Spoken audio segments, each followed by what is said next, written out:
शाश्वत आहे. बघा म्हणजे कोणतं ज्ञान आहे ते की ज्या ज्ञानाने ईश्वराचा अनुभव येतो, आत्मसाक्षात्कार होतो, अनुभवाचं ज्ञान, भगवत भाव तयार करण्याचं ज्ञान. जसं उदाहरण द्यायचं म्हणलं तशी एखादी ताई आहे, आपण त्या ताईला कधी सुगरण म्हणतो. का सुगरण म्हणतो? तिच्यामध्ये स्वयंपाक करण्याची कला आहे, असं ज्ञान आहे की ते खाऊन माणसाला तृप्ती येते, स्वादिष्ट भोजन. आणि एखाद्या ताईला स्वयंपाक येत नाही, मग आपण तिला म्हणतो सुगरण, मुला म्हणतो त्या ताईला म्हणतो. पण ताईला खरं सुगरण नाव आहे का? तिच्या ज्ञानाला आहे. तसं संत जे आहेत ना हे ज्ञानाला आहे. हे ज्ञान कोणतं ज्ञान? तत्वज्ञान. तत्वाचं ज्ञान. कोणतं तत्व? ते शाश्वत आहे, अनादी आहे, सत्य आहे, नित्य आहे. त्या तत्वाला अग्नी जाऊ शकत नाही, वारा हलवू शकत नाही, पाणी भिजू शकत नाही, शस्त्र भिजू शकत नाही. असं ते तत्व ते संतान अनादिकालचं आहे. म्हणून संताया भजावे सरस्वती माऊली सांगतात. ज्ञानेश्वर माऊली साधी गोष्ट नाही आहे, स्वतः संत आहे ते सांगतो. संताया भजावे.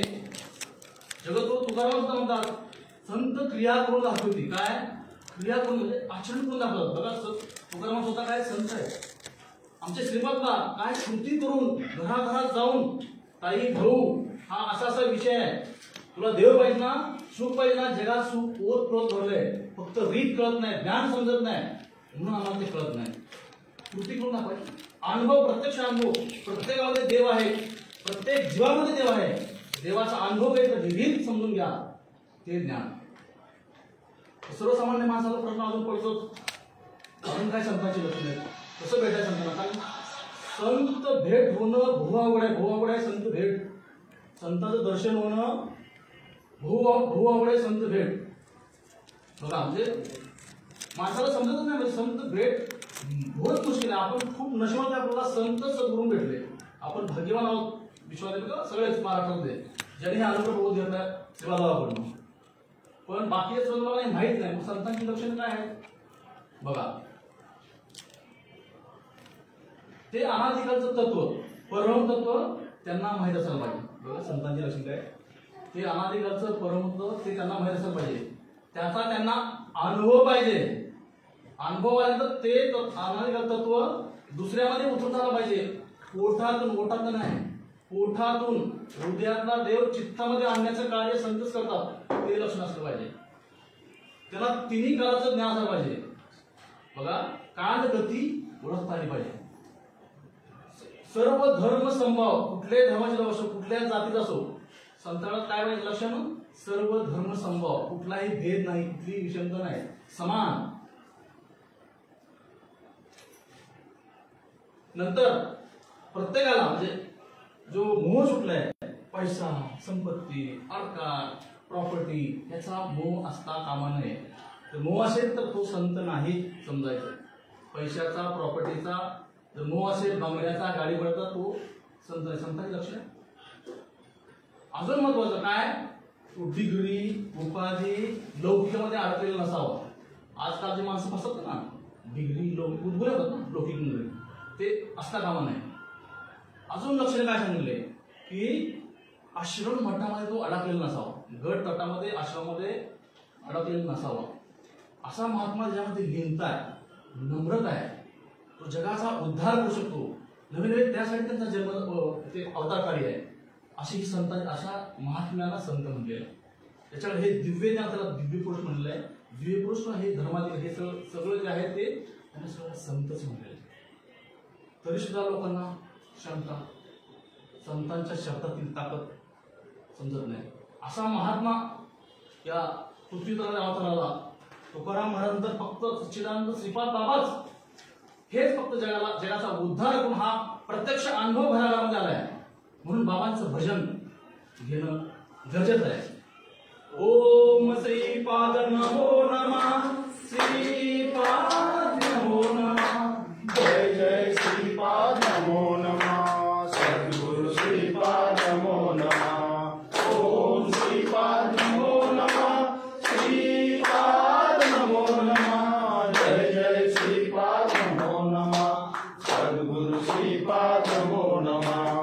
ओम श्रीपाद नमो नमः, श्रीपाद नमो नमः, जय जय श्रीपाद नमो नमः, सद्गुरु श्रीपाद नमो नमः.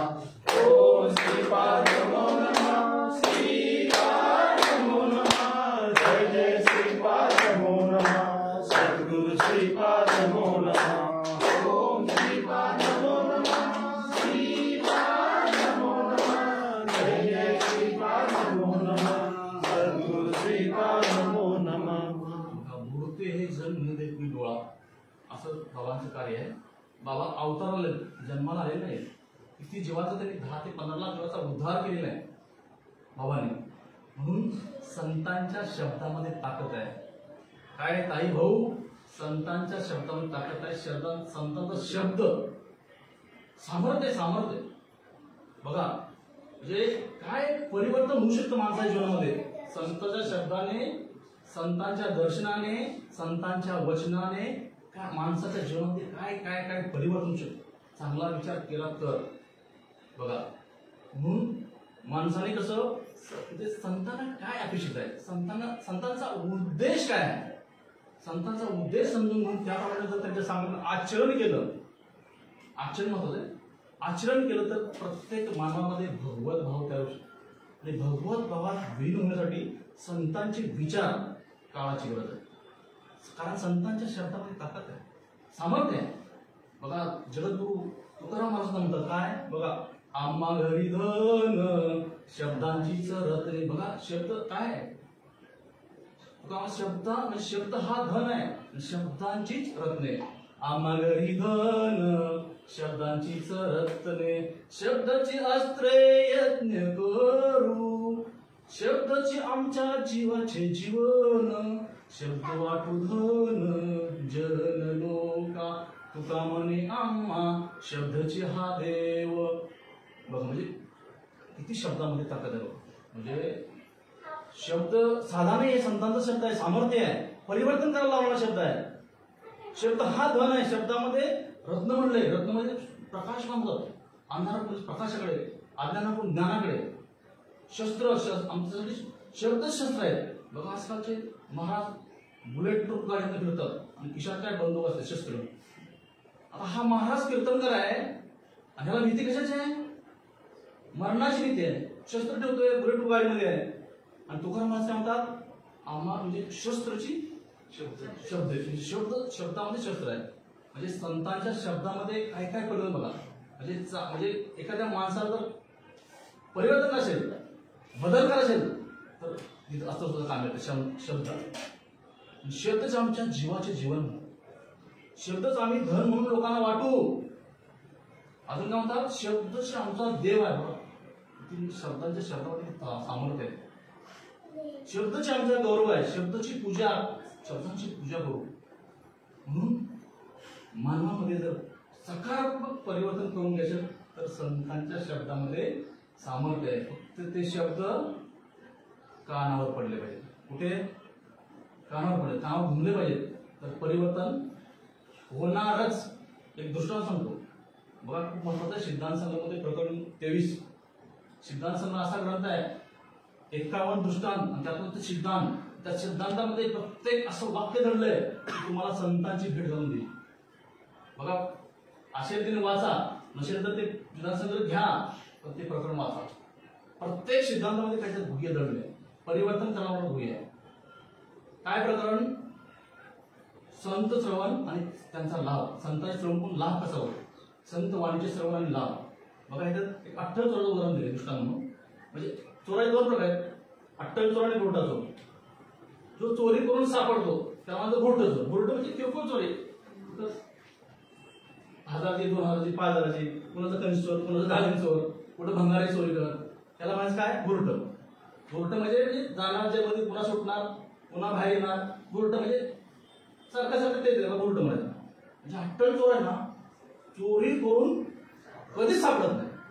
बघा चोरी करून कधीच सापडत नाही. अशी 28 चोर आपल्या देशामध्ये भरपूर आहेत आणि यापासून देशाला धोका आहे. कोणापासून, चोरी करते पण कधी सापडतच नाही ना. त्याला काय म्हणले 28 बुरट परवडलं ना, ते सापडतच नाही ना. का सापडत नाही आणि त्याच्या म्हणजे काय सापडत बघा. म्हणजे ते किती कपेशी आहे, भ्रष्टाचार करते, घोटाळे करते मोठमोठे, व्यभिचार करते, लोकांची फसवणूक करते, पण सापडत नाही. ह्याला म्हणले अट्टल चोरण. ह्याच्यामुळे या अशा लोकांच्यामुळे आज भारत देशामध्ये श्रीमंत गरीब गरीब होत चालल्या. समजत नाही आम्हाला का गरीब होत चालल्या. आपण येऊन दृष्टांत होते काय, अट्टल चोरा दृष्टांत. काय म्हणतो तो, एक अट्टल चोर आहे, चोरी करून कधी त्यांनी सापडलेलं नाही, कुठे सापडलं नाही. मोठमोठ्या चोऱ्या केल्या, हा चोर हुशार आहे, बलवान आहे, ताकदवान आहे, सगळं आहे, सापडलीच नाही चोरी. बघा पण शेवटी एक वय असते चोरी करण्याचं, प्रत्येकाचं वय असतं ठरलेलं ना. तर 50 नंतर सुट्टी काय हातपाय थांबतातच ना. मग तू विचार करतो आतापर्यंत एवढ्या चोऱ्या केल्या, मोठमोठ्या चोऱ्या केल्या, आपण सापडलं नाही, आपण अट्टल चोर आहे, अहंकार काय मी अट्टल चोर आहे. पण आता समजा आपण काय झालं, थकवाला काय पडलं, काय केलं आणि जर सापडलं तर सगळं मागचं जे कमवलं आहे ते सगळं निघून जाईल. मग काय म्हणतो आता चोरी करताना आपण बंद करूया. त्यानं चोरी धंदा बंद केला. मग शेवटी त्याला एक मुलगा असतो, त्याला विचारतो बाबा मी आता हा चोरी धंदा बंद करतोय, मग तुला काय करायचं आहे. बघा काय म्हणतो, मग मी आता चोरी धंदा बंद करतोय, मला बस झालं नाही, आता मी भरपूर अट्टल करून राहिलो. काय म्हणतो मुलाला, तुला काय करायचंय. पप्पा तुमच्यासारखं चोरीच. बघा उदाहरण किती महत्वाचं आहे, लक्ष द्या इकडं. काय चोराची पोरं आणि राजकारणाची पोरं त्याच्या डोक्यात तेच असतं. असे 10% 20% बदल असं नाही. चोराची मुलं चोरच आहेत आणि राजकारणाची मुलं बाप आमदार पोराला लगेच व्हायला सुचतं. बाप मंत्री झाली पोराला वाटतं काय खासदार व्हा, ह्याला बोलतात नसेल वाटते खासदार व्हायचं स्वप्न बघतात. म्हणजे परिस्थिती आहे आपलं चाललं काय अट्टल चोर. त्याला विचार करतो मुलाला, मुलं नाही मी अट्टल म्हणजे तुझं का चोरी करणार. झालं हा प्रॅक्टिस आहे, टेक्निक सगळं घेतलं. म्हणजे म्हणतोय पप्पांना त्यात काय पत्ते बित्ते आहे का. हा पत्ते आहे ना, तुम्ही सांगणार होते म्हणे ते पत्ते खूप महत्वाचे आहे म्हणे. जर तुला अट्टल चोरून राहायचं असेल, आज त्या मारून घ्यायचे तर काय एक पत्ते आहे म्हणे, सांगा म्हणतो मी तुमचं करू ना, मला चोर व्हायचं ना. मग ते सांगतात की कीर्तन प्रवचन असेल तर ऐकायचं नाही. काय सांगतो, कीर्तन प्रवचन असेल तर ऐकायचं नाही, मंदिरामध्ये पूजा जायचं नाही, अजून एक बसून. तर संतांचं असेल ना, संतांचं काय ऐकायचं ना, ती ग्रुप आहे म्हणतो. कोणाचं, संतांचं दर्शन ऐकायचं नाही, संतांचं महत्वाचं संतांचं सोपं आहे. काय हे तुला सोपं आहे.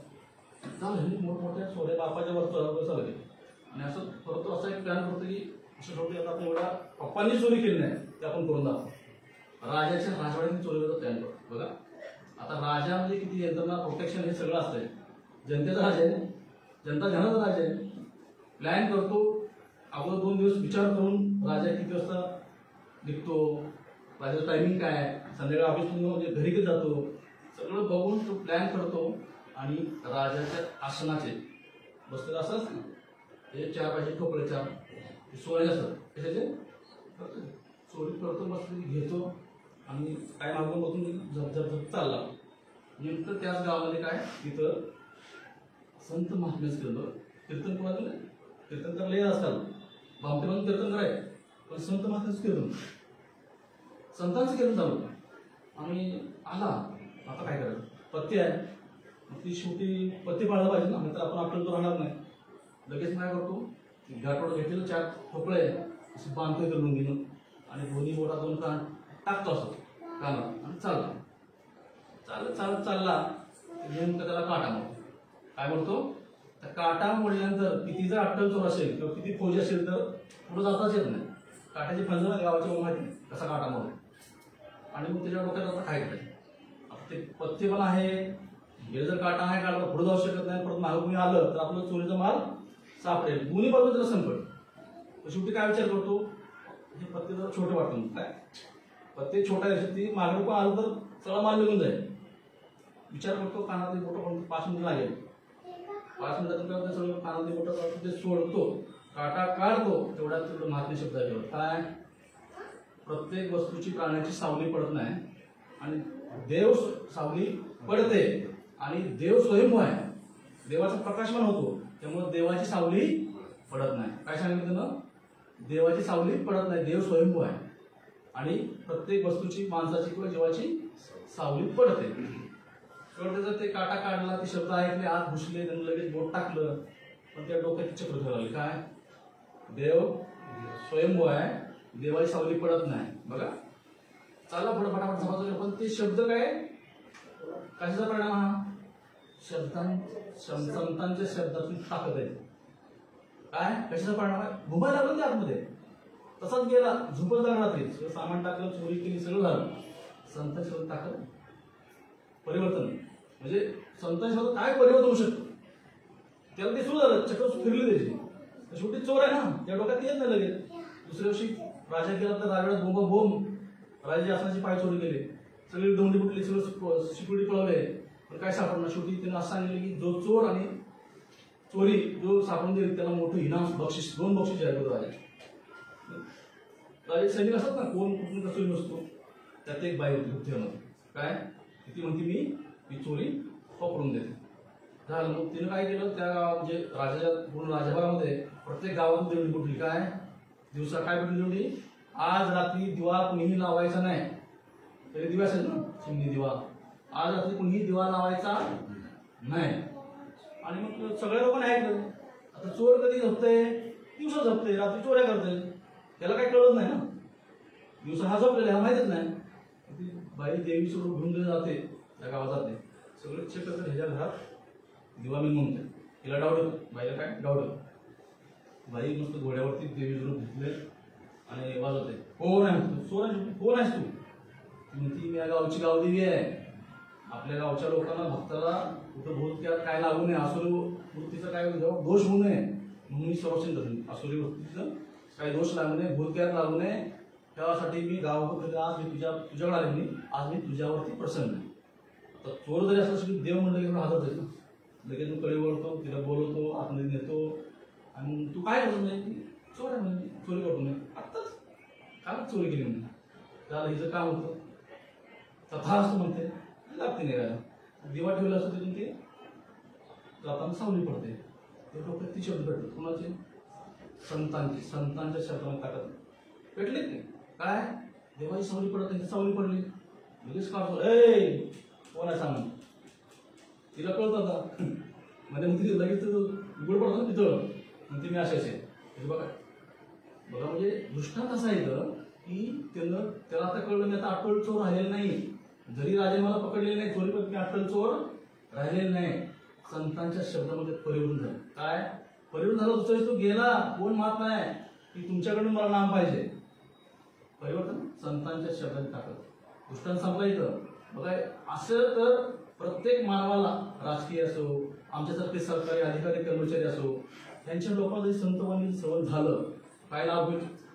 जो आज बरी झाल्या ह्यामध्ये भ्रष्टाचारामध्ये, लौकिकामध्ये, व्यभिचारामध्ये लोक किती भ्रष्टाचार करतात, किती घोटाळा फुकट आहे, किती चोऱ्या फसवून, किती लोकांना असं फुकट काय करायचं नाही. अशा लोकांना हे संतवाणी सेवन झालं तर परिवर्तन व्हायला वेळ जात नाही. संतांच्या शब्दातून म्हणून काय शब्द काय पडले पाहिजे, कानावर पडले पाहिजे. शब्द जर कानावर पडले, संतांचे शब्द कानावर, त्यांना एवढं सामर्थ्य आहे की परिवर्तन व्हायला चालू होते. ते थोडं हळू होईल. प्रत्येकाला तरुण कोण सात्विक असेल, कोण रस असेल, कोण तामशी असेल, त्याप्रमाणे पण परिवर्तन होणारच. संतांचे शब्द ताकद आहे, सामर्थ्य आहे, वाया कधी जाणार नाही. समजा आता आपण नामधारक म्हणू शकतो, नामधारक आहे की नाही, संतांमध्ये नाम घेतलेलं आहे, तर तो काय करतो माहिती आहे का, म्हणजे सुट्टी दिवशी समजा आता मुंबईचं उदाहरण, सुट्टी दिवशी आपण काय करतो की सद्गुरून आपल्याला हे नाम दिलेलं आहे आणि आपल्याला रविवारचा दिवस जो असतो, सुट्टी हक्काचा दिवस, बायकोच्या किंवा मुलांच्या हक्काचा दिवस जर आपण इथं वाया घालला, तसे आपण झाडं लाव झाडं देतो. परिवर्तन झालं संतांचं, म्हणजे नाम घेतलं म्हणून परिवर्तन झालं. काय झाडं लावून झाडं लावलं. मग तो सुट्टी दिवशी असं ना, म्हणजे टीव्ही बघायला सोडतो, बायकोला फिरवायला सोडतो, पिकनिक जायला सोडतो, थिएटरमध्ये जायला सोडतो आणि जातो कुठं, झाडं लावून झाडतो. बघा परिवर्तन कसं असते. आता दुसरा समजा नामधारक नाही, समजा नामधारक नाही आहे पण तो सात्विक आहे, तो सुद्धा काय करतो, झाडे लावायला जातो. बघा तो पण झाडे लावतो, झाडे जगवतो, त्याला पाणी टाकतो. नामधारक पाहिजे ना, म्हणजे सात्विक पण आहे, दोघे सात्विक आहे.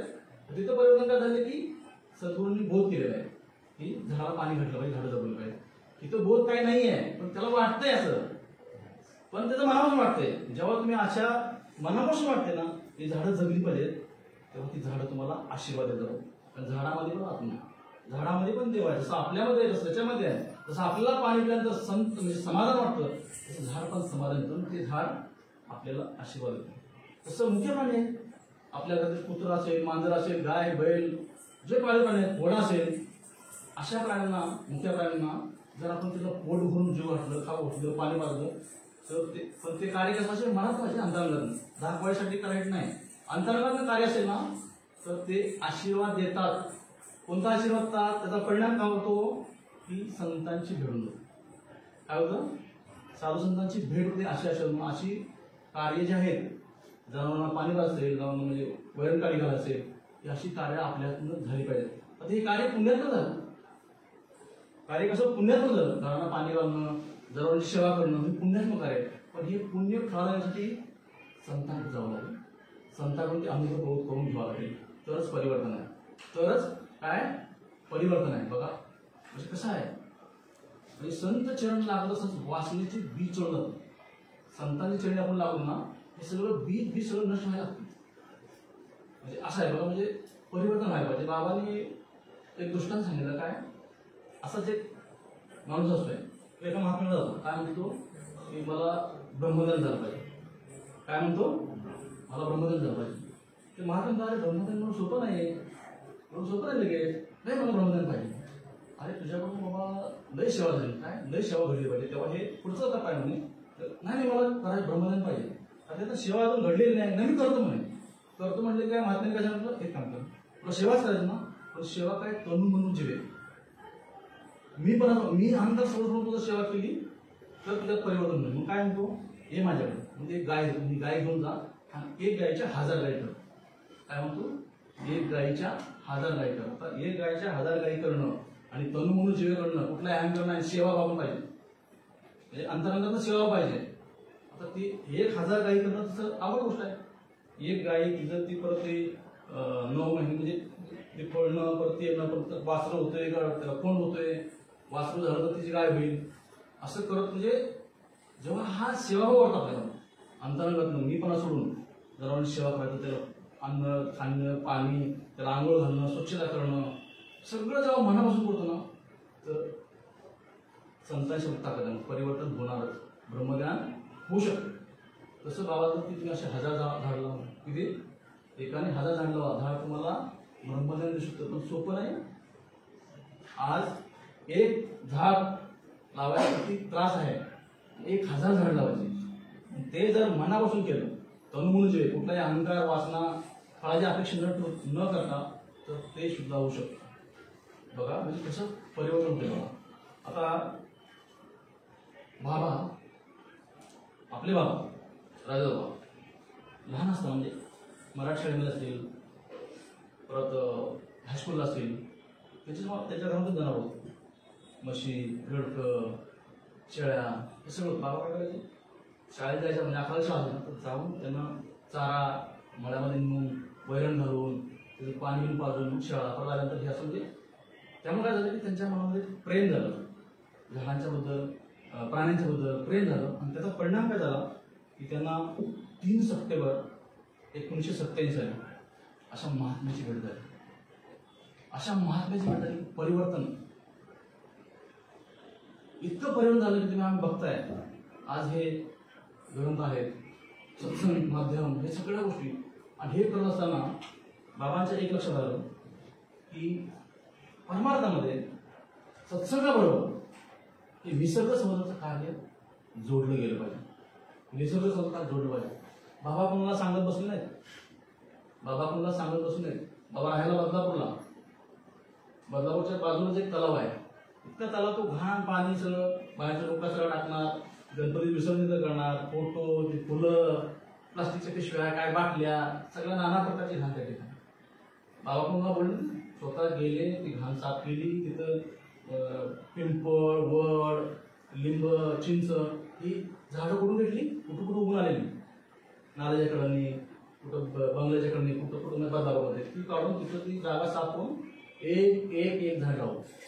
ते झाड लावताना त्याला पहिले स्वच्छ करायचं आहे. पण परत स्वच्छ केलं तर पुढं घाण दिसते. म्हणजे घर चांगलं असेल, घराचं अंगण पण चांगलं पाहिजे ना. घर चांगलं असेल, घराचं अंगण सुद्धा चांगलं. हा भाव बाबांनी सगळं स्वतः साफ केलं. बघा पुन्हा कृती म्हणून ते कृती करून दाखवतात, आचरण करून दाखवतात. आम्हाला सांगितलं नाही. आमचे हे मोठे भाऊ नळ भाऊ गेले बाबाला भेटायला, काही सत्संगाचं नियोजन करून बदलापूरला गेले. बाबा सकाळी घरी नाहीत. माझ्या म्हणजे बाबाचे कुठं घ्यायचं, नाल्या कुठं पाण्यात. बाबा ते घराला बाटले घेऊन, पाण्याच्या बाटले घेऊन ते झाडाला पाणी घालतात आणि पाणी घालून ते स्वच्छ बोलतात. हे 2 जण गेले. बाबांचं हे अवतार, ड्रेस खराब, ते काळं, वास सगळा. त्या दोघांनी असं लगेच परिवर्तन झाल्याच्यामध्ये लगेच बाबांच्या कार्याला लागले. आणि मग ते घरी आले आणि बाबांनी सांगितलं की आपल्याला हे निसर्ग संवर्धन कार्य आता चालू करायचं. पहिलं स्वतः करून दाखवलं, सांगत बसले, पहिल्यांदा स्वतः कृती केली. आणि मग लगेच मला डॉक्टरच्या डोक्यात प्लॅन आला की कळंबुली पण असं तलाव आहे. कळंबुलीला असं एक तलाव आहे, तिथे पण झाड लावूया. बाजूला स्मशानभूमी आहे, इकडे घाण आहे, भरपूर आहे. लगेच मोठे होऊन लगेच टीम गेली आमची तिथं. सगळं स्वच्छ जागा केलं, पूर्ण स्वच्छ जागा. पुन्हा झाडं अशी चिकळून तिकडून पिंपळ, वड, चिंच, आंबा सगळ्या प्रकारचे झाड करून आज त्या कळंबुलीच्या तलावाजवळ पशु पाखरे लागले, माणसंही लागले, नानाने पाक झालंय. तिथे गेले की थंडगार वाटते येशीत असले तर. त्या ठिकाणी आपला सत्संग आहे. बाजूला स्मशानभूमी प्रेत चालू आहे, तिकडं आम्ही चालू आहे, इकडं आमचं जेवण चालू आहे. बघा बाजूलाच नाला आहे, त्याच्या बाजूलाच नाल्यामध्ये तो नाला असा आहे ना, तिथे जे ट्रक आले सगळे, तिथून अड्डाच्या ट्रक आल्यांचा ड्रायव्हर लोकांना तर ते CEO पण करायचे. तसे ह्याच्यामध्ये हे सगळे नलावडे डॉक्टर, मोठे भाऊ, शंकर, रामभाऊ, सावंतांना ही सगळी लोक टीम सुरुवातीला तेव्हा किरण वगैरे नव्हतं स्टार्टिंगला. तर ते तनु मनोजीव आहेत. बाबांचं कार्य आणि विश्व करण्याचं कार्य हा एकच भाव. आणि ते झाडं अशी वाढलेली बघून पुन्हा आम्ही डिव्हायडरला चालू केले. आणि हे करता करता बाबांनी दिवशी तिकडं गोकुळ पण आमचं कुठून गोकुळ कुठे माहिती का, चिखली कोल्हापूर. काय तर प्रेम भाव आहे. म्हणजे काय लोकांना म्हणजे बाबा जर इकडून मुंबईवरून तिकडे जायचं म्हणलं, एक आठवडा वाट बघायची. किती? एक आठवडा. बाबाचं टायमिंग काय, कुठली ट्रेन आहे, किती वाजता जाणार, मोठ्यावाला फोन करणार. ट्रेन मिरजेत आहे, सकाळी 6ला तिथं कोल्हापुरात. बरं एकट्यानं जावं नाही, 4 लोक गाडी बसली तिकडे, फक्त बाबाने शिफ्ट व्हायचं. 6 वाजता त्या स्टेशनला कोल्हापूर. बघा काय जीवाला काय प्रेम आहे बघा बाबांच्यावर. प्रेम. बाबा आले की बॅग घेणार, सगळं ठेवणार, लगेच फ्रेश अमृतुल्य मारलं मस्तपैकी की मग बाबाला घेऊन कुठे दीपालीला. मग तिथं सत्संगाचं नियोजन हे तिथं आपल्यासारखे कार्यकर्ते अण्णा, राजू, बरेच चौगले बंधू, कुमारभाऊ, बाजीराव. बाबा तर त्यांनी पण झाड लावलं ना.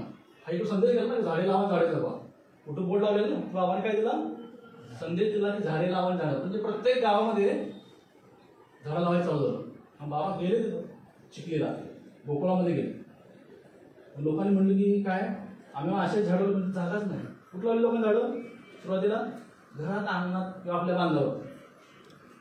बाबांनी बोलले म्हणजे घरात, अंगणात आणि बांधावर झाड लावायला पाहिजे, पण इथं निर्धारित करून होत नाही. बाबांनी काय त्यांनी सांगितलं की बाबा अशी एक जागा शिरवत डोंगर झाडासाठी नाही तिथे म्हणजे फ्रेश वाटते म्हणून काय तिथे सत्संग करायला जागा सांगते. बाबा म्हणजे ठीक आहे आपण सकाळी जाऊ. बाबांनी सकाळी पहाटेचं सगळी 4-5 वेळ गेली आणि बसले चिंतनाला. बघा आपण चिंतन किती करतो, 20 मिनिटं, अर्धा तास. हे लोक एक तास उठायला येतात, 1 तास झाला, 2 झाला उठायला ना. थोड्यात बाबांनी तो पूर्ण डोंगर बघितला. इथं झाडांची गरज आहे, इथं पक्षी नाही, एवढं शिद्वास डोंगर आहे, खाली गाव आहे, गावामध्ये खाली दुष्काळ नाही, गुन्हेगारीचं गाव आहे. हे सगळं पाहता उठणार नाही. मला योग्य व्हायचं म्हणून झाडे लावा, झाडे जगवा गिरणी चालू करणं. त्या डोंगरावरती गिरणी चालू करतात. बघा सिंधुबाच्या डोंगरावरती गिरणी चालू. आणि ती चुकली का गोकुळातली माणसं ना, शेवट अलगत जेवायचे. आमच्या मुंबईला नाही, अलगत लगेच कामाला. दुसऱ्या दिवशी लगेच टिकाव, फावडी, कोरी, पारा सगळं घेऊन. ते किती कठीण काम आहे. डोंगरावरती दगड आहे, खड्डा पडा. बाबाचं काय 2 बाय 2चा खड्डा. कशासाठी? ते पाणी जिरलं पाहिजे.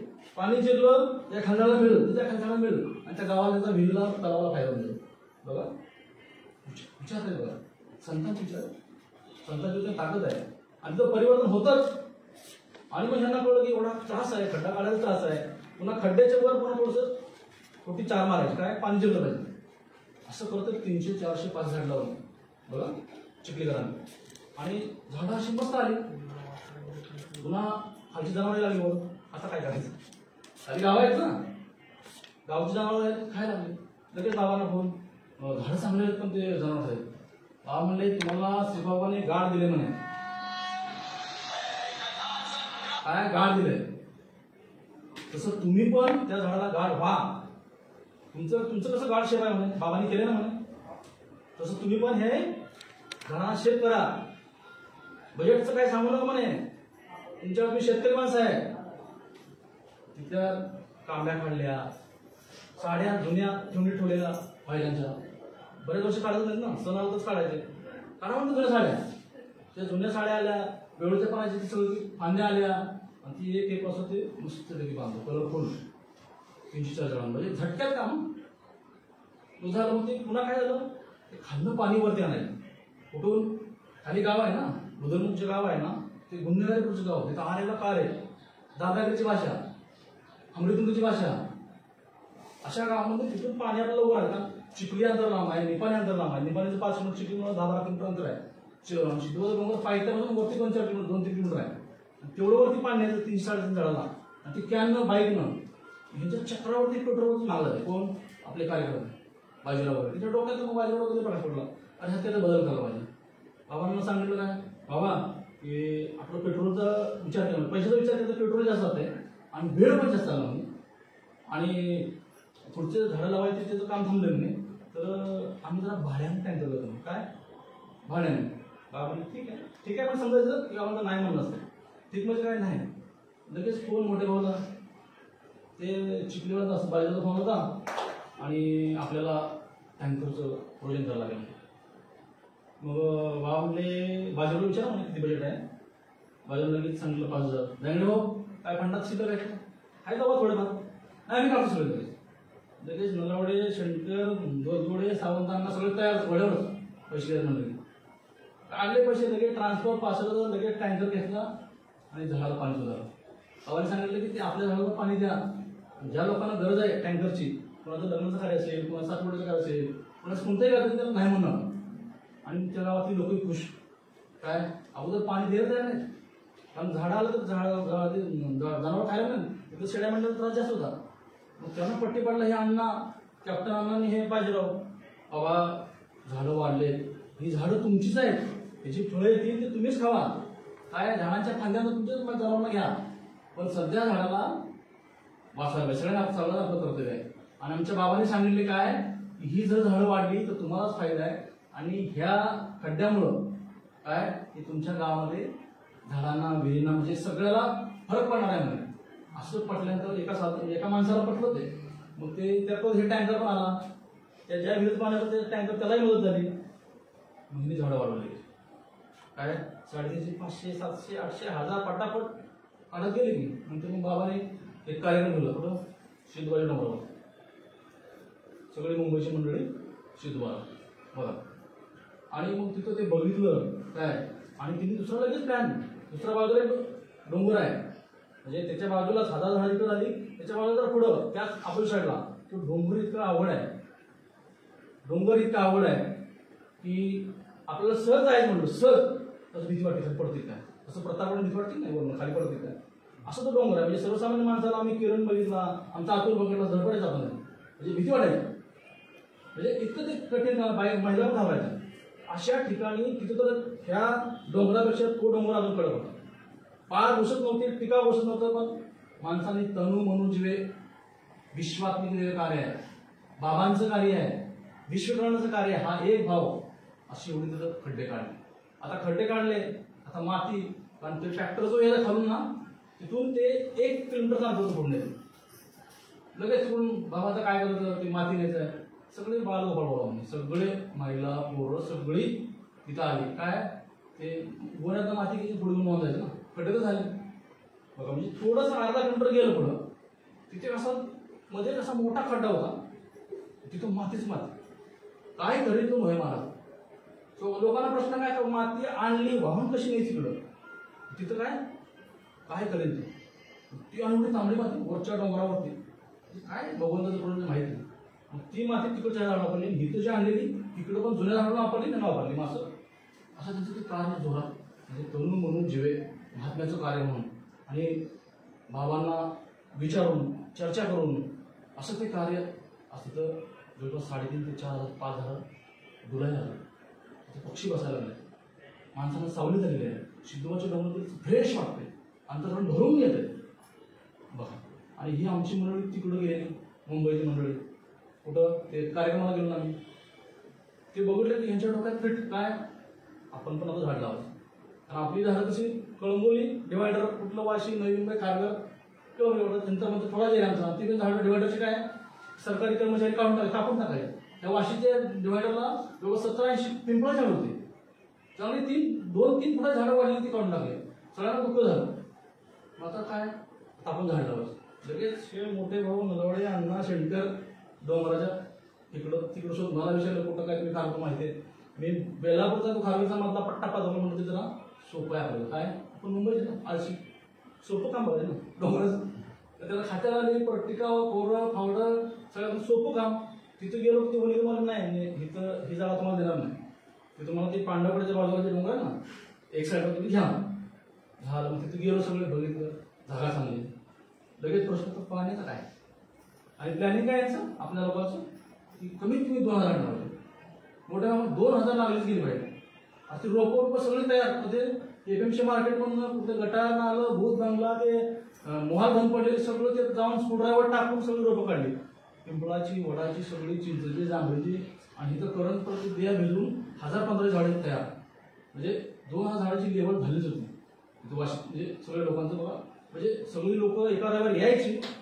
ही पिशव्या काळ्या पिशव्या आणायच्या त्यात माती भरायची ही रोपं टाकायची पाणी टाकायची. आमचं कार्य काय काळ्या पिशव्यानं मातीतून रोप तयार करायची. दुसरी काय करायची काळ्या पिशव्यात वेगळं काय करायचं. फरक फरक आपलं हे कार्य चाललंय. ठीक आहे पांडवकडे बघत काय पाण्याचं काय करायचं मोठा बीक होतो ना. त्याला म्हणून आपण टँकर बघूया. टँकर म्हणलं तर म्हणून त्याला पण खर्च आला. तो टँकर त्यात पाणी ओतायचं मग त्याला विहीर पाहिजे पाणी खायला जाईल ना पाणी झेपून जाईल ना टँकर ओता तरी. म्हणजे किती हे बाबांना विचारलं मग बाबा म्हणले असे काम तिथं पांडवकडा म्हणजे धबधबा म्हणे तिथे कुठं असं एखादा पाण्याचा थेंब म्हणजे दिसतोय बाबा म्हणे थोडं साठलेलं पाणी असेल तर म्हणजे तिथं आपल्याला टँकर टाकता येईल. बघा काय विचार मागले. आणि इतके आम्ही सगळं लांब बघितलं जवळ तिथं पाण्यात झाला होता आणि तिथं पाण्यात गोळगार पाणी होतं. तरी आम्हाला संशय काय हे पाणी पुरवठे नाही 2000 झाले. तरी आपण काय करू डॉक्टर काय म्हणले थोडं सिमेंटिंग मध्ये फोडून ठेवा म्हणजे पाणी आणि झिरत नाव नाही आपल्याला पाणी वापरता येईल. मी त्याला कंटाळा केला त्या पॅन्ट आणायला वगैरे सगळं आणि आली सगळी झाडं सगळे बाल गोपा सगळे चिखलीसारखं इकडे वातावरण तयार झालं. बाबाने सांगितलं सगळे बाल पडले झाडला झाडं लावा 2000 लावली आणि 2000 झाडं कशी लावली काही कळलं नाही. पाणी आपण कॅने टाकलं काय बाबा पाण्याची किंमत आपलं वाटलं पाणी कमी पडेल काय करायचं म्हणजे मला पुन्हा आपल्याला वाटलं काय पाणी कमी पडेल दुसऱ्या दिवशी तेवढं पाणी. सकाळी आपण पाणी टाकलं दुपारून बघितलं दुपारनंतर बाकीच काम केली संध्याकाळी तर पाणी तेवढं थोडं वाढलं होतं. तिथं कळलं की तर पाण्याचा झरा आहे. पाणी कमीच पडलं नाही. सगळी झाडं लावून झाली आणि झाडानंतर पुन्हा चालतं पक्षाचं पाऊस कधी करायला पाहिजे हा पण पाणी टाकायला म्हणजे आपण कंटाळ ना काय लय कंटाळा पाणी टाकायचं. पण 2000 झाड आहेत ना माणसाची संख्या कमी आणि मग ते चालतं का सरकार आणि काय करायचं पुन्हा 10 दिवसामध्ये पाऊस असा पाऊस पडला की 2-4 पानं म्हणजे पाणी झाडाला मिळालं एवढा त्रास आपल्याला कमी झाला. म्हणजे महात्माच काय जे भगवत भाविक मार्ग असतात ना त्यांना हे समजतं आपली तळमळ काय झाली काय म्हणजे असं म्हणजे महात्म्यांचे विचार असतात. आणि मग ते झाडं लावली झाडं तिथे जगली पावसाळा संपला झाडं अशी करून पिंपळा झाडं बघितली ना पिंपळा झाडं बघितली पांडवकडे असा आनंद व्हायचा ना त्याने माझ्या बाजूला लय आनंद व्हायचा. आणि पाऊस संपला ती जनावर सुद्धा जनावरची कटकट सुरू झाली ते शेंडा मारायला लागली झाडं म्हणायला लागले यांची तळमळ सगळ्यांची काय करायचं. मग लगेच डॉक्टरांनी डोक्यात प्रश्न आला की आपण तिकडून कंपाऊंड करू इकडून भिंत आहे इकडून गेट आहे इकडून कंपाऊंड केलं पोल टाकून की मग बाबा बजेट काय बाबाच्या डोक्यात नाही सुद्धा बजेट काय 80-85 बजेट. बाबा म्हणले की जनावरांचा रस्ता आहे आपला रस्ता नाही आहे. तुम्ही जसं चिखलीवाल्यांनी केलं ना तुम्हाला जसं बाबांचं गाड आहे तसं तुम्ही गाड त्या झाडांना करा. बघा झाडांना भाग काढा म्हणते की झालं आता काय करायचं. मग कोण म्हणते कबूतर जळ्यांना ते जेव्हा जाळीचं पास काढले ते महाग ते रामभाऊ म्हणते तसली हिरवी काय असल्या नाही ग्रीन जाळी ग्रीन जाळी पण ती ग्रीन जाळ्या सगळ्याचं ठरलं ग्रीन जाळी आणली त्याला परत ते 50 बाय 3 पुन्हा कापी पुन्हा ते बांबू आणले त्याला पुन्हा ते चिपळ्या आणल्या ते फोडायचं नाही आवड ना फोडायचं नाही आवड ना तिथे 4 भाग करा ते रामभाऊ आमचं लीड होतं ते फोडायच्या कामामध्ये बाकी चिपळ्या लावायला आणि शेणकरण जायले आणि ते व्हीआयपी टीम ती पार्ट होऊन ते रवायला 4 लाकडाचे म्हणजे सगळ्याचे काम म्हणजे रामभाऊच्या हाताला ते घट्ट पडणार ना फोडायचं त्याच्यावर ते झेंडे भाऊ ते राऊत भाऊ असे व्हीआयपी फोडायची माणसं ते फोडायला काय बांबू फोडायला असं ते करता करता परत ते जर चिपळ्या बांधल्या ते आम्ही स्प्लिन बांधल्या ते लूज लगेच ऑडिट करा एवढे आणि रोज होते ना झाडं हल्लं नाही पाहिजे. पुन्हा पकड्या आणल्या, तारा आणल्या, तार लावली, लगेच दांगडे भाऊ, शंकर भाऊ, शंटिंग लूज आहे, बाबाने काय सांगितलं, शंटिंग फिट पाहिजे बोल, लगेच झाडं टाईट.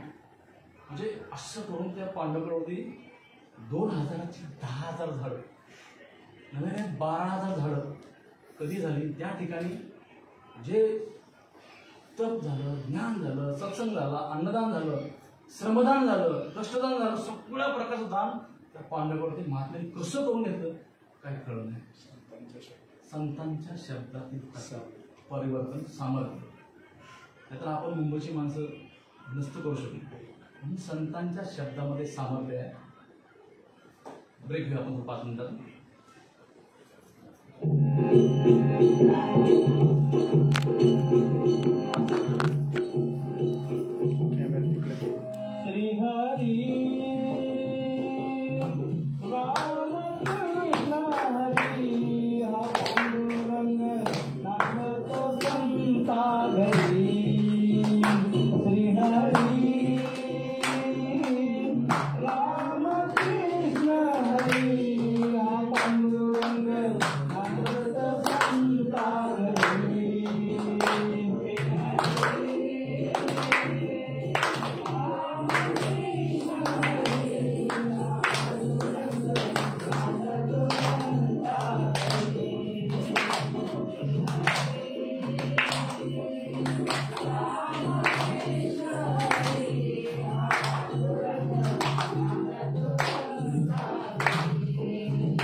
पुन्हा एकदा सर्वांचं वेलकम. जय हरी.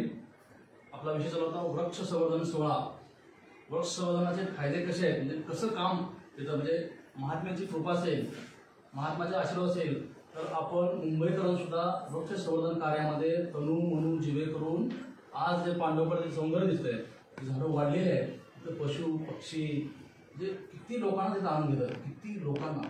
पण एवढंच नाही, नुसतं पांडवकडाचं नाही आहे, ते पांडवकडाचं बघून जरंडेश्वर सातारा, मासळवाडी, आवे, लिंबवडे, आता लेटेस्ट कराडला शिवशंभू डोंगर आणि पुण्याला बुद्धवाटामध्ये. म्हणजे बघा आता कसं कार्य झालंय. थोडंसं व्हिडिओ क्लिप आहे बघा, म्हणजे कसं कार्य केलंय, घडलं कसं, म्हणजे महात्म्यांच्या शब्दामध्ये कसं परिवर्तन आहे.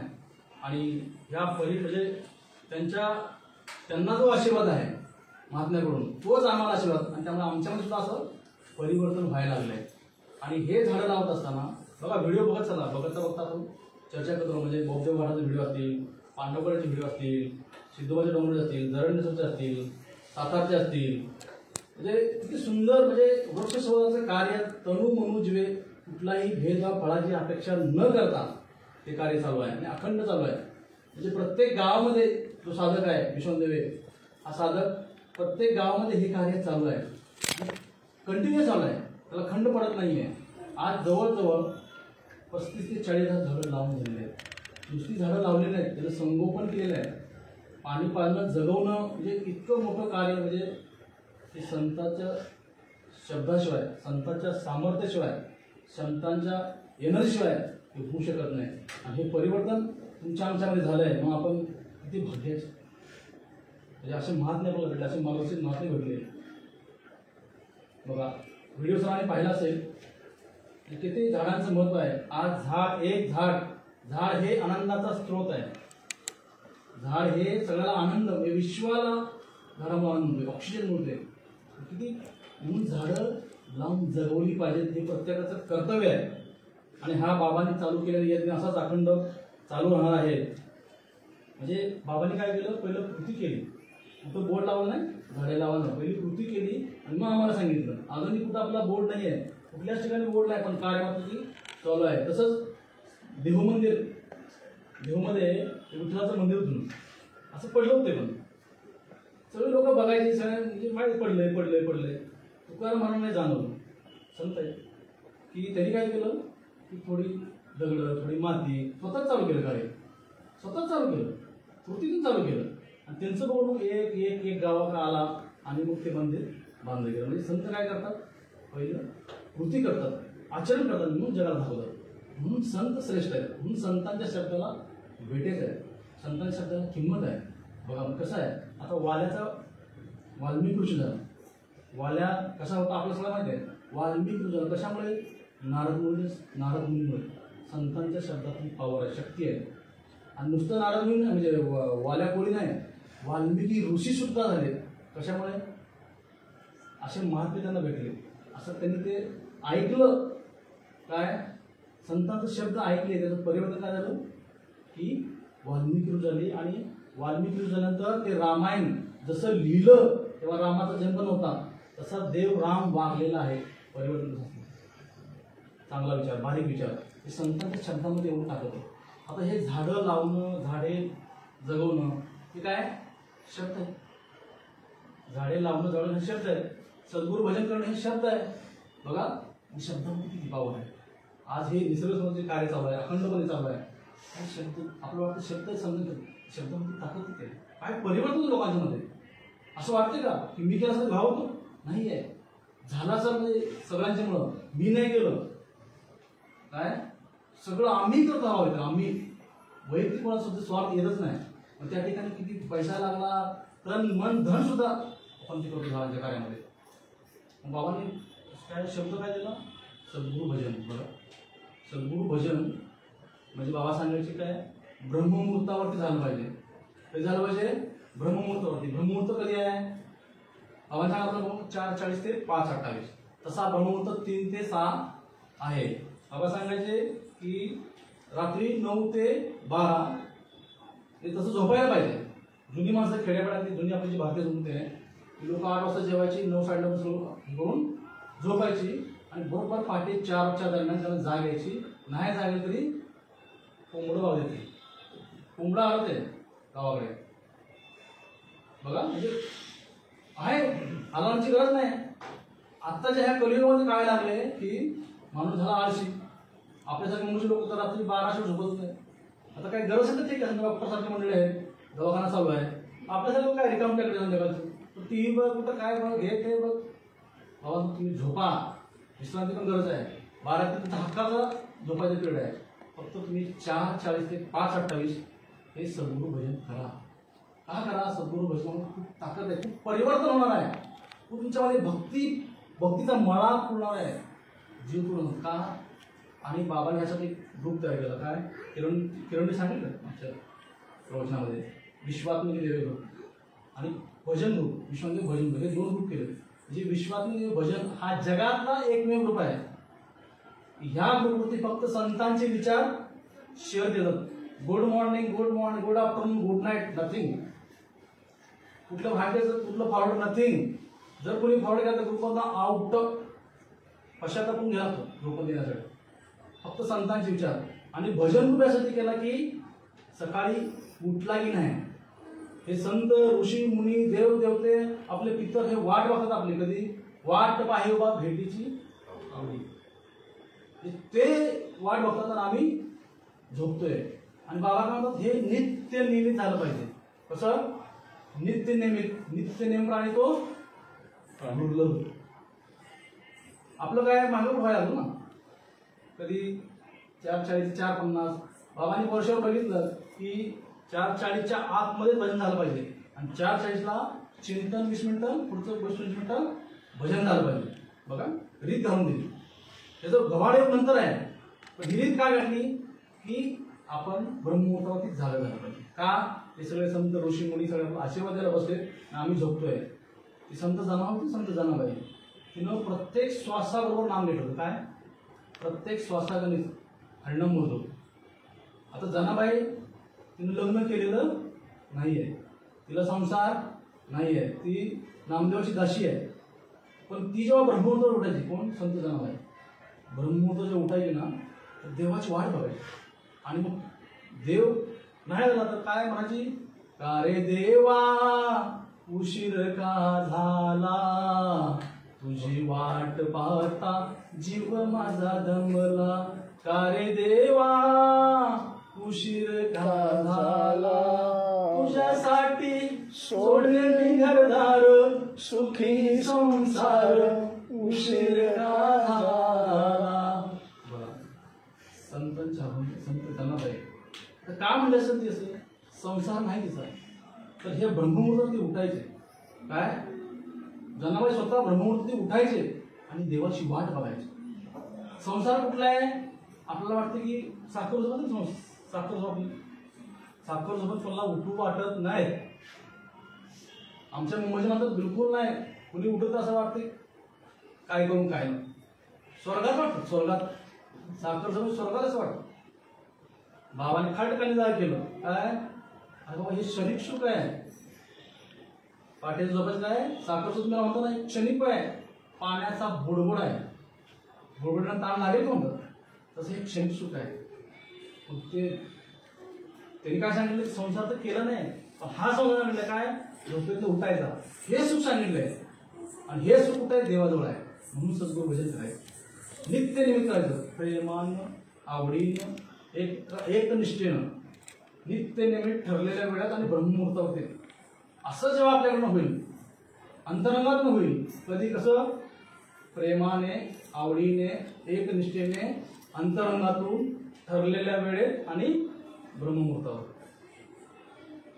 तर बाबा हे तुमचे रज जे गुण आहेत, सात्विक गुण असेल तामसिक गुण असेल, हे गुण डेंजर प्रत्येक माणसाला आहेत. वळ वळ वळ करायला होतं, म्हणजे ते प्रकृतीच्या पलीकडे जाऊच देतात माणसाला. अहंकार वासना या सगळ्या गोष्टी घेऊन बसतात.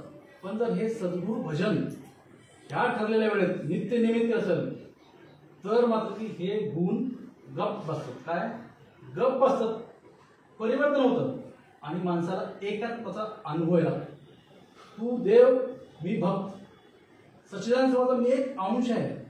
काय भाऊ तो बाबांचा मी एक अंश आहे, मी एक निष्ठावंत साधक आहे. बाबांच्या विचारांचा, बाबांनी जे ज्ञान दिले, बाबांनी जे विचार दिले ते माझ्यामध्ये आचरण तंतोतंत होतंय का, असा भाव अंतर्मनात भाव चालू. आणि जेव्हा आपण नामस्मरण करतो, श्वास आत घेतो, तेव्हा श्वास आत घ्या. आत घ्या म्हणजे काय, ऑक्सिजन आत घ्या, ऊर्जा. जसं प्राण्यामध्ये जसं ऊर्जा वर चालत ना, बाबा तुम्ही जर असं चालू केलं, बघा एक निष्ठेने केलं, अंतरांगात गेलं, सद्गुरू नमन करून घेतलं, काय सद्गुरूचं स्मरण केलं, तर मात्र की हे 7 चक्र जे एका लाईनमध्ये जातात कधी. आणि ही ऊर्जा अशी वर वर उडून वर जायला कुठं ब्रह्मतंत्रापर्यंत. आणि असं जर म्हणजे बाबा तुम्ही अनुसंधानावर राहा, अनुसंधानावर राहा, म्हणजे आपल्याला तेव्हा कळत नव्हतं ना, म्हणजे श्वासावरती एकाग्रमण झालं पाहिजे. आणि हे ब्रह्ममुहूर्तावरती साधता येतं, ब्रह्ममुहूर्त साधता येतं. आणि असं जेव्हा होईल तेव्हा 10वं द्वार उघड होतं. आणि 10वं द्वार उघडलं तर मग हे जे आशीर्वाद द्यायला बसले ते ऊर्जा इतर पटीने वाढते, आनंदाचा स्रोत व्हायला लागतो, आनंद मिळतो. आणि बाबा हे जे कर्म असतात ना आपले, जर असं भजन होत असेल, ह्या लेवल होत असेल, तर हे कर्माचं पीठ होतं. जसं जात्यातनं आपण ज्वारी घालतो ना, ज्वारी भरवतो की नाही, तसं पीठ होत असतं, हे कर्माचं पीठ होतंय. कर्म बीज तयार होत नाही, पण बीज तयार झालं तर पुन्हा जन्मवणाचा फेरा आहे, बीज तयार होतो तेव्हा ती भजन पाहिजे. म्हणजे सगळं म्हणजे तुमचं सगळ्या प्रकारची कर्म जळून खाक पाहिजे चालवतं.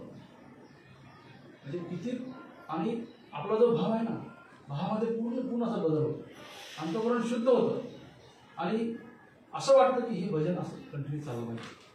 म्हणून बाबा काय हे भजन ब्रह्ममुहूर्तावरतीच करा. स्वतःचा स्वाध्याय लावून घ्या. काय मी बाबांचा निष्ठावंत साधक आहे, बाबा जे सांगतील ती तंतोतंत ऐकणारच, गुरु आज्ञेचं पालन करणारच, बाबांच्या विचाराचं चिंतन करणारच, विचारांचं आचरण सुद्धा करणार. बघा कसं परिवर्तन होतं. आणि हे लावून घेणं आपण आता बघतोय. म्हणजे भजन झाले की लगेच परिपाठ येतोय, संदेश येतात. म्हणजे परिवर्तन म्हणजे कसं कोणाला होते, संतांच्या शब्द सामर्थ्य, त्यामुळे हे परिणाम होते. नंतर बाबा म्हणाले की हे झालं तुमच्यासाठी, आपल्याला काय वाटायचं स्वतःसाठी भजन चालू आहे, स्वतःच्या फायद्यासाठी चालू नाही. म्हणे ह्या भजनाचा परिणाम हा निसर्गावरती होत असतो. भजनाचा परिणाम निसर्गावरती होतोय, पशुपक्ष्यावरती होणार आहे. जसं एक झाड लावलं तर ते ऑक्सिजन विश्वभर पसरू शकतो, विश्वभर. म्हणजे ह्या भजनांमुळे पशु पक्षी ह्यांना आनंद होणार आहे. म्हणजे इतर जेव्हा इतर माणसं आहेत ना त्याच्यामध्ये सुद्धा परिवर्तन होणार आहे. कुठलंही संकट आलं, कुठलंही म्हणजे दुष्काळ येऊ द्या, सुनामी येऊ द्या, आताची कोरोनासारखी अत्यंत महाभयंकर महामारी कोरोनामारी, त्यानंतर जर भजन असेल ना तर हे कोरोना महामारीचं प्रमाण हळूहळू कमी होईल. बघा भजनामध्ये पावर आहे. कोरोना हळूहळू कमी होईल. आपल्याला वाटतं काय तर सरकारने दोन डोस दिले ना आपल्याला, त्याचा परिणाम होईल थोडा नाहीच नाही, पण त्याचे परिणाम अजून वेगळे पण होणार आहेत त्या डोसची. म्हणजे संत काय करतात, पहिले क्रिया करून दाखवतात. शास्त्रज्ञ आमच्यासारखी हुशार माणसं काय करतात, दुसऱ्यावर प्रयोग करतात. पहिले फरक संतांमधला शास्त्र फरक आहे. संत काय करतात, स्वतःवरती क्रिया करतात आणि जगाच्या उद्धारासाठी करतात. आणि शास्त्रज्ञ किंवा आमच्यासारखे इंजिनियर डॉक्टर लोक काय करतात, दुसऱ्यावरती प्रयोग करतात. फरक. आणि ह्या फरकामुळे मग त्या डोसचे काय तर परिणाम जाणवतील. पण त्याच्यापेक्षा हे तुमचं जे भजन आहे त्या भजनाने ही कोरोना कमी होईल, महामारी कमी होईल. आणि कोणतेही संकट आलं, सुनामी येऊ द्या, वादळ येऊ द्या, भूकंप होऊ द्या, कुठलेही संकट आलं तर बाबाने आपल्याला सामर्थ्यवान बनवले. बघा म्हणजे पहिला आपल्याला संकट आली भीती वाटायची, काय प्रारब्ध आली की भीड, आता काय आपल्याला मारती काय जीव जातात काय असं वाटायचं. आता काय करते, प्रारब्ध येते, प्रारब्ध चुकत नाही. संचित बाद झाले पण प्रारब्ध चुकणार नाही. जोपर्यंत हे डबडा आहे तोपर्यंत प्रारब्ध आहेच. पण प्रारब्ध काय येतंय गप जात आहे, गप होत म्हणजे त्यात सुख दुःख वाटत नाही. फरक म्हणजे अगोदर आता काय फरक झाला, कुठलेही संकट आलं तरी भीती वाटत नाही. बाबाने असं आपल्याला भीती झिरो करणं म्हणजे सोपी गोष्ट नाही आहे. लय मोठी म्हणजे आपल्याला वाटतं एवढं माझी भीती गेली, पण तसं नाही आहे. तर महात्म्यांच्या ह्याच्यामध्ये ताकद आहे, परिवर्तनाची ताकद आहे. त्याच्या मागे एवढं सगळं घवाडीव आहे. तेव्हा आपल्याला असं वाटतं की आता मला संकट येते. मग म्हणतो की तुमचा प्रारब्धचा जो भोग आहे, तुमचं काय एक्सपायरी डेट आणि मॅन्युअल डेट फिक्स आहे. माणूस जन्माला आला ना त्याच्यावर कधी जन्मायचं, कुठं जन्मायचं, किती वाजता, किती वेळेला, कुणाच्या पोटी हे फिक्स आहे. भगवंताचं प्रयोजन आहे. आणि कुठं मरायचं, कसं मरायचं, कोणत्या गावात मरायचं, किती वाजता मरायचं, कोणत्या मार्गाने मरायचं, धूम्रमार्ग आहे, आशय मार्ग आहे, कुठं त्याचं प्रयोजन. म्हणजे एक्सपायरी डेट फिक्स आहे, मॅन्युअल डेट फिक्स आहे. जसं औषधाचे असते ना, हे औषध ह्या 2 वर्षाची व्हॅलिडिटी असते. आज 21 म्हणजे आज कोणता सप्टेंबर 26, पुढच्या सप्टेंबर 24 ला एक्सपायर. आणि एक्सपायर झाल्यानंतर डेट आपण औषध वापरतो त्याचं 20 पर्यंत. मग इथं महात्मे सांगतात जर एक्सपायरी डेटच्या अगोदर आपण पूर्ण आलोय त्याची लेख धवन झालंय, म्हणजे अनंतात लावलंय, आपल्याला अनंतात जायचं आहे. काय म्हणतात, कुठून आलोय आपण, अनंतात लावलंय, अनंतात जायचं आहे. पण आपण बसलो काय, रेषाखंड होऊन बसलो आहे. आपण शिवच पण जीवन बसतो. म्हणजे आपल्याला रूप आणि स्वरूप सुद्धा कळत नाही. महात्मे सांगतात म्हणून बाबा तू संतांचं दर्शन कर, संतांचे शब्द कानावर टाक, तुला हे सगळं समजायला लागेल. आणि जर मग बाबा तर की एक्सपायरी डेटच्या अगोदर, एक्सपायरी डेट तर फिक्स आहे, आणि हा जन्माला मरणार फिक्स आहे, पण मरण्याच्या अगोदर तू तिथं लीन झाला पाहिजे, कुठं भगवत भात लीन झाला, अनंतात गेला पाहिजे. त्यासाठी हे काय सद्गुरु भजन वेळेत नित्य नियमित झालंच पाहिजे, ब्रह्ममुहूर्तावर झालं पाहिजे. वृक्षवंदनाचं कार्य आपल्याकडून झालंच पाहिजे, सत्संग झालाच पाहिजे. बघा म्हणजे कसं परिवर्तन करून येतो. म्हणजे सोपी गोष्ट नाही की एक्सपायरी डेटच्या अगोदर मरणाची भीती घालवायची. मरण मुन्य वाटलं पाहिजे, मरणाची भीतीच नाही पाहिजे, एक्सपायरी डेटचा सुद्धा झालं पाहिजे. नंतर मग पाहिलं, नंतर पुन्हा एक्सपायरी डेटला गेला जरी माळ घातले तरी सुद्धा जन्ममरणाचा फेरा फिक्स डिपॉझिटमध्ये. तर जन्ममरणाचा फेरा चुकायचा असेल तर एक्सपायरी डेटच्या अगोदर अनंतात लीन झालं पाहिजे. त्यासाठी मात्र संतांच्या बरोबर राहिलं पाहिजे, त्यांच्या मार्गात राहिलं पाहिजे, त्यांचा सहवास जास्त घडला पाहिजे. जेवढा जास्तीत जास्त संतांचा सहवास घडेल, संतांचा सद्गुरूचा, त्याच्यामध्ये आपल्यामध्ये परिवर्तन होणार आहे. बघा कसं म्हणजे संत संगतीचा आपल्याला कसा कसा परिणाम होतो, म्हणजे अनुग्रह झाल्यापासून होतो, प्रबोध झाला आपल्यावर, काही नाही कसा कसा परिणाम होते, किती किती बदल होत गेला आपल्याला, म्हणजे कळलं सुद्धा नाही की माझं असं झालं तसं झालं. तर एक उदाहरण सांगतो, म्हणजे चांगदेवाचं उदाहरण. चांगदेव हा तपश्चर्या करून तो 14वा इंद्र होता. इंद्र म्हणजे देवांचा राजा, ते पद आहे. जसं आपला पण ना तसं इंद्राचा तो इंद्र होता. आणि 14वा इंद्र त्या इंद्र राजा असताना त्याचं त्यामध्ये स्वर्गामध्ये सर्वांना सगळं सुख आहे ना, अत्यंतिक सुख आहे. तिथं त्याकडे एक विनयभन झाला, एका नृत्यचा विनयभन झाला, ते त्याला शाप मिळाला. त्या शापाकडे तो पुढे गेला नरकात. नरक म्हणजे काय, अत्यंतिक दुःख. पण तो 14वा इंद्र चांगदेव पुढे गेला, नरकात गेला. त्याला नरकात गेल्यानंतर कळलं काय धुतो काय असतो, सुरुवात कळलं नाही. एवढं चांगलं स्वर्गात त्याला मिळालंय, तिथं ते असं व्यभिचार केला आणि तिथं गेला नरकात गेला. आपले नारद मुनी आणि इकडं कसं आहे, हा ते एवढा चांगला स्वर्गातला माणूस राजा इंद्र इकडे कसं आला. शेवटी संतांना दया असते ना, त्यांच्या दयावाला ठरलं म्हणे महाराज मला ह्यातून बाहेर काढा म्हणे, इतकं दुःख आहे म्हणे, ते नसलेलं बरं म्हणे, काय नसलेलं बरं, इतकं दुःख आहे. तर ते म्हणे हे बघ तुझं पुन्हा केलेलं आहे म्हणे, तुला ह्यातून सुटायसाठी फक्त एकच मार्ग आहे, दुसरा मार्ग माहिती नाही. काय एकच मार्ग आहे. आता म्हणे कलियुग चालू होते, त्या कलियुगामध्ये 12व्या शतकात भगवान महाविष्णू संत श्री ज्ञानेश्वर रूपाचे नाव अवतारलेलं आहे. कोण, भगवान महाविष्णू संत श्री ज्ञानेश्वर रूपाने अवताराला येणार आहे. आणि तू त्यांचं दर्शन घेतलं बघा तर तू ह्यातून मुक्त होशील. पण त्यांचं दर्शन घेणं काळाची गरज आहे तुला, नाही तर तुझी सुटका. तू काय पण करण्यासाठी पण संतांचं दर्शन घे, कोणाचं माऊलीचं दर्शन घे. आणि मग त्यानं सुरू केलं, मग असं जर सुरू केलं की त्यानं त्याचा विचार बदल झाला ना. शब्द कोणाच्या संतच आहेत ना, असं होऊ शकतं. नारद मुनी संत आहेत, श्रेष्ठ आहेत, आणि बदल झाला. तर त्यानं असे प्रयत्न केले की त्याला बरोबर पृथ्वीवरती जन्म मिळाला. आणि तो चांगदेव म्हणून त्याचं नाव प्रसिद्ध आहे. आणि हा जन्म मिळाल्यानंतर मग त्यानं आता हा जन्म वाया घालवायचा नाही. कुठं भोगलेत ना दुःखाचे, भोगून आले ना, हा जन्म वाया घालवायचा नाही. हा एक डोक्यात फिट विचार, सगळं जग तर सगळ्या प्रकारचं काय योग सगळ्या प्रकारचे केले. हठयोग कुठला योग सोडला नाही. जे लागतं सगळं, फक्त ते संतांना फक्त भेटणं होतं, बाकी सगळं देणं करून त्या सगळ्या करण्यामुळं. आणि तपश्चर्या तू मन लावून राहायचं ना, त्याला माहिती आहे आपलं मुक्त व्हायचं. हा पुन्हा जन्म नाही ना, आता संधी भेटल्या तू मनापासून करायचं, जे करायचं मनापासून, तर मनापासून जर काय सगळं मनापासून केलं आणि त्याचं त्याला काय भेटलं फळ, तो त्याला 64 कला रिद्धी सिद्धी अष्टमहा रिद्धी सिद्धी. आणि मग हे झालं की माणसं बिघडते. अगोदर जर भाव बरोबर होता की मला ह्यात सुटायचं आहे, काय हा शेवटचा जन्म आता माझ्यासाठी मुक्त व्हायसाठी. आणि रिद्धिसिद्धी आल्या की काय झालं, बिघडत आलं म्हणतो ना, सास झाली बिघडली.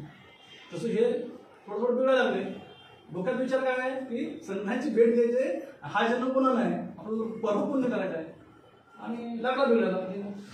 तू काय करायचं, त्याला वाटलं ना आता इथं मुंबईत काय व्हायचं, मुंबईत काय व्हायचं, दिल्लीला बाहेर गेला बघा रीतिशीर. मुंबईत गायब तिथं तर जाऊ गं मेलेला मोडत असेल ना जा करायचं. माणसाला हे पाहिजे असेल ना चमत्कार. माणसाला पाहिजे चमत्कार, माणसाला खुश मेलेला मोडता जा करतो. परत तपश्चर्याला बसला 6-6 महिन्यापासून उठायचं नाही, एवढं तो तप करायचं तपश्चर्या करायचं. माणसाला वाटतं हा लय मोठा योगी आहे. लगेच माणसं कसं फोकसला जास्त वाटतात ना, लय मोठा योगी आहे. मग ते शिष्य घेऊन लवाजमा सुरू झालं. मग याचा अजून फरक टाकायचं काय मी कोणतरी मोठा आहे. म्हणजे पृथ्वी तलावरती माझ्यासारखा कोण नाही हाच तर जावा झाला. मग तेव्हा त्याला अहंकार झाला, त्याचा गुण नव्हता. त्या डोक्यात काय सुटायचं आहे, त्यासाठी एवढं प्रयत्न होणार आहे आणि त्या अहंकार उठला, गर्व आला. तो रीतिसिद्ध असल्यामुळे ना जनावर असो पशु तो सगळ्याला बाजूला, म्हणजे त्याला वाटलं ना झाड बाजूला, त्याला वाटत हे ह्या डोंगरात जायचंय, डोंगर बाजूला आहे, झाडं आपोआप बाजूला आहे. बसायला हा वाघावरती जा आणि चाबूक काय जा नाग नाग नाग माणसाचा तर ढसला तर माणूस मरतो, ह्याला काहीच नाही रिद्धिसिद्धी. म्हणजे ह्या रिद्धिसिद्धी जोरावर त्याचं एवढं नाव मोठं झालं चांगदेवाचं पृथ्वी तलावरती. आता हे जाणतो कोण, संत जाणतो. आणि त्याला म्हणजे सगळं माहित होतं की मला यातून वाचायचं आहे, सगळं करायचं आहे. पण ह्या अहंकारामुळे तो बिघडत झाला, घडायच्या ऐवजी बिघडला. तेव्हा अशी त्याला बातमी आली, पृथ्वी तलावात अशी एक बातमी आली की जेव्हा माऊली ही 4 भावंड शुद्धीपत्र मागण्यासाठी कुठे गेली होती, पैठणला. तिथं धर्मपीठ आहे, म्हणजे महाराष्ट्र समजा का भारतात एक मोठं धर्मपीठ आहे. तिथं धर्मगुरू सगळे असे रती महारथी माणसं तिथं असायची. आणि माऊलीनं तसं पाहिलं तर संत आहे, महाविष्णूचा अवतार आहे, सकाळचा ज्ञानेश्वर. गरज नाही शुद्धीची, गरजच नाही शुद्धीपत्राची. पण आईवडिलांची इच्छा होती. विठ्ठलपंत रुक्मिणीच्या काळात त्यांच्या ते देहात परिस्थिती घडल्या की माझ्या पोरात तरी अन्याय होऊ नये. विठ्ठलपंत पण देव होते, त्यांनाही सगळं माहिती, पण एक समाजाची रीत आहे, रीत म्हणून त्यांनी केलं. माऊलीला अशी गरज नव्हती. पण तिथं काय सांगितलं की संन्याच्या पोराला शुद्धीपत्र देताच येत नाही. त्यांनी गयावया मालक सगळं दयावया केलं माऊलींनी, गरज नव्हती, फक्त आईवडिलांची इच्छा म्हणून. आणि तेव्हा त्यांनी झिडकारलं नाही असं माऊलींनी सांगितले की तुम्ही धर्मगुरू आहात, धर्मामध्ये बदल करणे, चांगल्यामध्ये बदल करण्याचा करेक्शन करण्याचा अधिकार तुम्हाला आहे. काय धर्मामध्ये शास्त्रामध्ये चांगल्या गोष्टीचं करेक्शन करण्याचा अधिकार आहे. तू आम्हाला शिकवायला म्हणे, काय तू आम्हाला शिक, म्हणजे असं झडपडून बोलले.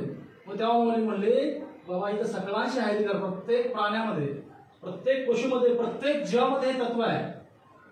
तुम्ही तर धर्मगुरू आहात, जे माझ्यामध्ये तुमच्या ते सगळ्याच्यामध्ये आहे. तो धर्मगुरूच्या बाजूला तो कधी बसले तिथून एक रेडा चालवा. तू म्हणतोस ना म्हणे रेड्यात मांजऱ्यात कुत्र्यात सगळ्यात तेच तत्व आहे. ते बोलव रेडा म्हणे, बोलवला लावून नाही बोलला.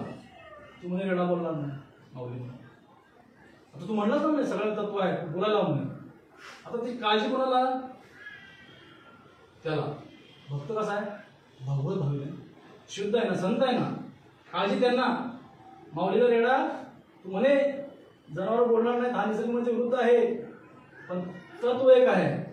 काय सगळ्यात तत्वामध्ये एकच आहे. पण ह्यांचा हट्ट आणि तिकडून भगवंताचं प्रोजन बदललं. आणि जसा माऊलीने हात ठेवला, प्रेमप्रश्नाची क्रिया झाली. मात्र प्रेमप्रश्नाचं संतांनी जर प्रेमप्रश्नाची क्रिया केली तर झाडं सुद्धा बोलायला लागतात. तसा रेडा सुद्धा वेद बोलायला लागला. माऊलीने पण तिने वेद बोललं नाही, त्या धर्मगुरूंनी तू नाही बोलत नाही, फक्त रेड्याच बोलायचं. माऊली म्हणे की प्रार्थना करायचा अधिकार वेद बोलायचा सगळ्यांना आहे. तोड दाबलं तेव्हा रेडा बोलला, काय वेद बोलायला. आणि ही बातमी कोणाकडे होती, चांगदेवाला. म्हणे हे तर जनावर म्हणजे बोलत नाहीत ना, रेडा बोलत नाही, पण ह्यानं बोलायला हवं. मी जनावरांना वापरतोय म्हणे, निर्दिष्ट काय वापरतोय, पण हे जरा वेगळं दिसते म्हणजे, काय हे जरा वेगळं वाटतंय म्हणे. पण ह्याचा अहंकार आहे ना, मी पृथ्वी तलावर श्रेष्ठ आहे, वेगळं नाही म्हणजे आपण त्याची भेट घेऊ असं विचार करून सगळं लवाजामा ते वाघ बेग सगळं घेऊन माऊलीला भेटत. पत्र लिहायचं कळलं त्याला काय लिहायचं. लहान 16 वर्षाचं बालक बघा, 16 वर्षाचं लहान बाळ आहे आणि काय लिहायचं कळलं. आला माऊली अशी बसली होती भिंतीवर, 4 भावांना. माऊलीच्या डोक्यात काय तर माऊलीला माहिती आहे, समजा माहिती आहे ते कुठं आला आहे. आणि हा आला सगळं घेऊन, त्याला वाटतं मी फार श्रेष्ठ आहे. आणि मग परत भगवंताला काळजी. माऊलीच्या डोक्यात आलं नाही, फक्त जस्ट ट्रिप आला असेल, त्याचा अंदाज कशी कमी झाला, जस्ट एक ट्रिप. मला फक्त विचारून गेला, माऊलीने भिंतीला आज्ञा नव्हती केली, जस्ट विचारला, भगवंताचं प्रोजेक्ट चेंज झालं. संत आहेत, भगवत भावित आहेत, परिवर्तन. भिंत चालला, चारी भावंड भिंती बसली आणि हे ह्यांनी बघितलं, तेव्हा ह्याला कळलं की मी ह्या पृथ्वीतलावरती श्रेष्ठ नाही आहे, ज्यासाठी मला जन्म झाला त्यात वेळ आली. आणि तिथं मग माऊलीच्या ठिकाणी दर्शन घेतलं. संतांच्या शब्दातील ताकद, परिवर्तन झालं आणि तो अनुभव येतो.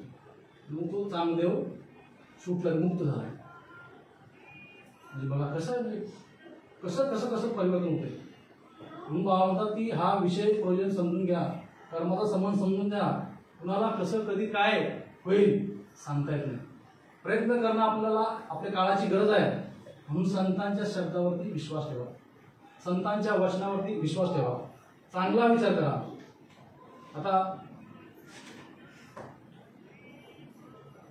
संत जे असतात बघा कशात, अजून एक उदाहरण देऊ. संत महाराजांमध्ये ते उदाहरण आले. बाबा असंच एकदा अहमदनगर जिल्ह्यामध्ये एक गाव आहे. बघा आता माऊलींनी क्रीडामुख वेळ बरोबर. बघा संत कसे असतात, तर त्या गावामध्ये बाबांचं कीर्तन झालं. सकाळी बाबा चिंतनाला होते. एक भाऊ त्याचा बैल घेऊन शरद चालला होता. बाबांना पाहिजे, बाबाचे दर्शन बैल छोराने आलं दर्शनाला. बाबांनी बघितलं, भाऊला म्हणले, भाऊ हा जो बैल आहे ना, हा बैल तुझा बाप आहे म्हणे, तुझा हा घराचा हा मालक आहे म्हणे. पण त्यावेळेस हे विषय कोणी समजून नाही घेतलं, चांगला विचार नाही केला, परिवर्तन करून नाही घेतलं, म्हणून हा बैला जन्म. ते बैलाने आपलं बैलावर पाणी धारावं लागलं. काय धारावं म्हणजे संत परिवर्तन. म्हणजे संतांना झाड असू द्या, पशु असू द्या, पक्षी असतात, त्यांची भाषा करतात.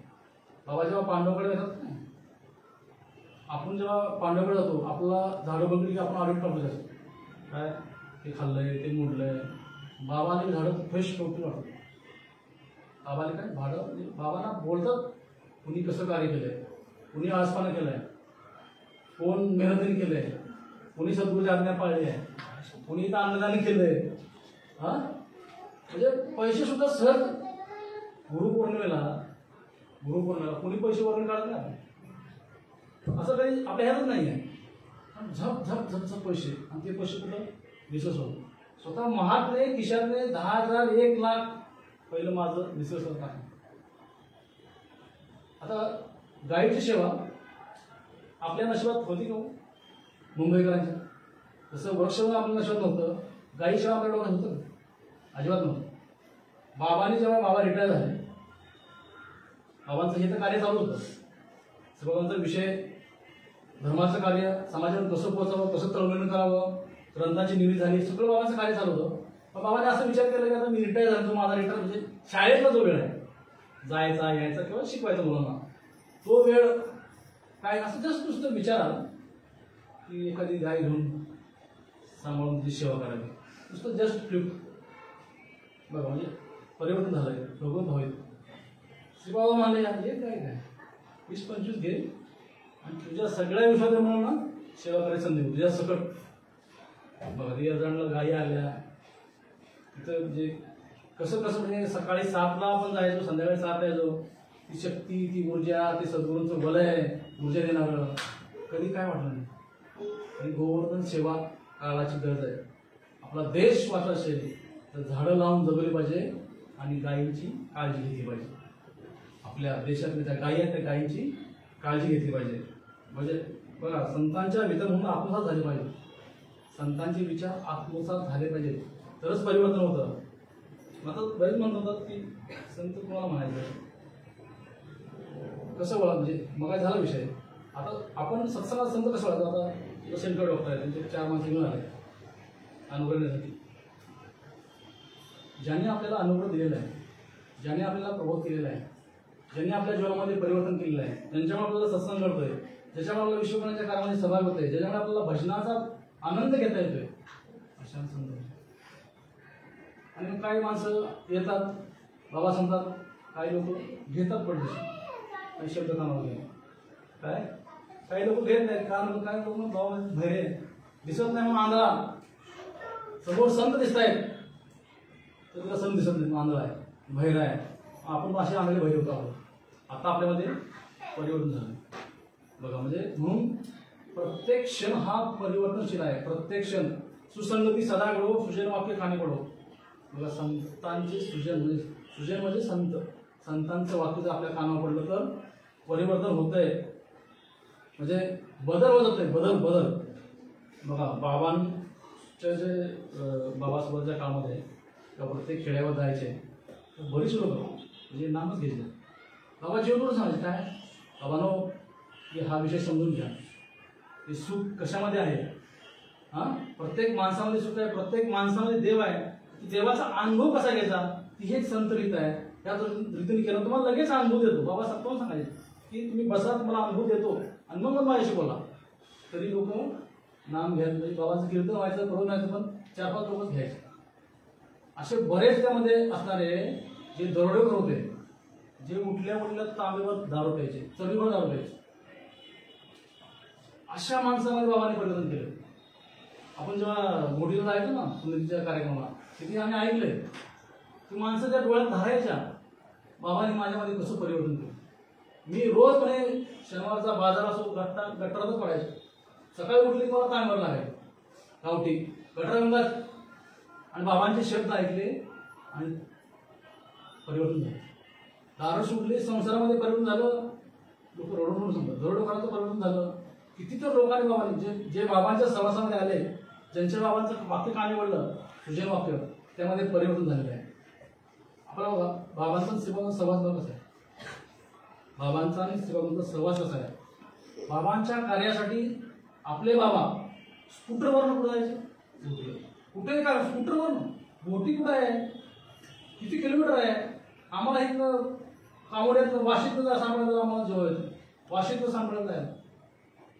आणि तसं बाबांचे ते ज्ञान ग्रहण केलेलं आहे म्हणून आज आपल्याला 5 ग्रंथ संत मायबाप विश्वात्मनी देवे सिद्धांत संग्रह भगवतभाव सेतू हे भंडार बघा हे सगळं भंडार आपल्यासाठी वापरले धन्याचा माल आहे श्रीबाबाचा माल आहे त्या मालामध्ये सगळं घडलंय परिवर्तन घडलंय तर हे प्रत्येक हातामध्ये आलं प्रत्येक हातामध्ये हे वाचलं तर संतांचं दर्शन संताला भेटल्याशिवाय पण होणार नाही इतके हे ग्रंथ श्रेष्ठ आध्यात्मिक ग्रंथ आहेत